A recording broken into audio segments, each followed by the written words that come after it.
আজকে আমি রান্না করব শিং মাছের ঝোল। দৈনন্দিন প্রোটিনের চাহিদা পূরণের এই মাছ আমাদের খাবার তালিকায় থাকা উচিত। ভিটামিন এ এবং ভিটামিন ডি সমৃদ্ধ হওয়ায় হাড় ও গঠন, দৃষ্টি ও ত্বকের উপর ইতিবাচক প্রভাব রাখে শিং মাছ। এছাড়া ক্যালসিয়াম, ফসফরাস, সোডিয়াম ও পটাশিয়ামের সমৃদ্ধ হওয়ায় মিনারেলের চাহিদা পূরণে বিশেষ ভূমিকা রাখে। ছোট বাচ্চাদেরও শিং মাছ খাওয়া উচিত। গঠনে এবং বুদ্ধি বিকাশে সহায়তা করে।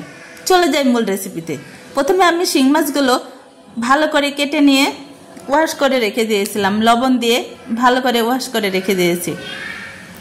তারপরে এখানে আমি শুধু বাটা মশলা ইউজ করব, এখানে কোনো কাটা মশলা ইউজ করব না। আপনারা এখানে রান্নার তেল ইউজ করতে পারবেন। আমি এখানে সরিষার তেল ইউজ করেছি, আপনারা যে কোনো তেল ইউজ করতে পারেন। তারপরে বাটা মশলাগুলো দিয়ে ভালো করে ভেজে নিতে হবে 5 মিনিট। ভাজা কমপ্লিট হয়ে গেলে হালকা একটু পানি অ্যাড করবেন, যেন গুঁড়া মশলাগুলো পুড়ে না যায়। তারপরে এখানে ধনিয়ার গুঁড়ো, মরিচ গুঁড়ো, হলুদ গুঁড়ো, জিরার গুঁড়ো, সব রকম গুঁড়ার মশলা অ্যাড করবেন এবং স্বাদমতো লবণ দিয়ে আবারও 5 মিনিট ভালো করে ভেজে নেবেন। এখন আমি মশলা মাখানো কষানো কমপ্লিট।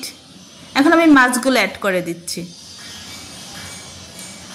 মাছগুলো দেওয়ার পরে খুব ভালো করে কষিয়ে নিতে হবে। মাছগুলো কিন্তু ভালো করে কষাতে হবে, একদম এলোমেলো করে দিয়ে উল্টে পাল্টিয়ে কষানো হবে। শিং মাছ ঝোল সেটা কিন্তু টেস্ট হবে কষানোর মধ্যেই।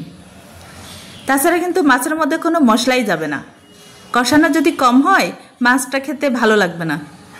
কষানো কমপ্লিট। এখানে আমি পানি অ্যাড করে দিলাম। পানির পরিমাণটা বেশি লাগবে না, মিডিয়াম। মাছ রান্না করতে সময় লাগে না, প্লাস আমি খুব পরিমাণ যে ঝোল রাখবো সেটাও না।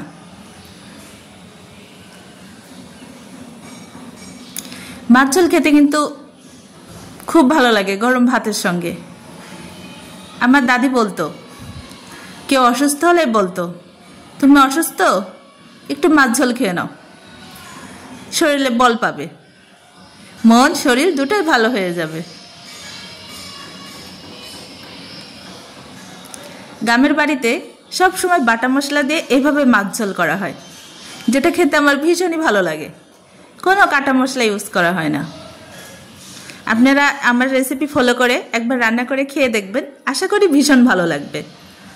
এখানে আমি একটু জিরা ভাজার গুঁড়া অ্যাড করে দিলাম। জিরা ভাজার গুঁড়া অ্যাড করলে তরকারির স্মেলটা খুবই দারুণ আসে এবং খেতেও ভীষণ মজা লাগে। দেখুন উপরে তেল উঠে আসছে। আমার রান্না কমপ্লিট। ওকে, ভালো থাকবেন। দেখা হবে নতুন কোনো রেসিপি।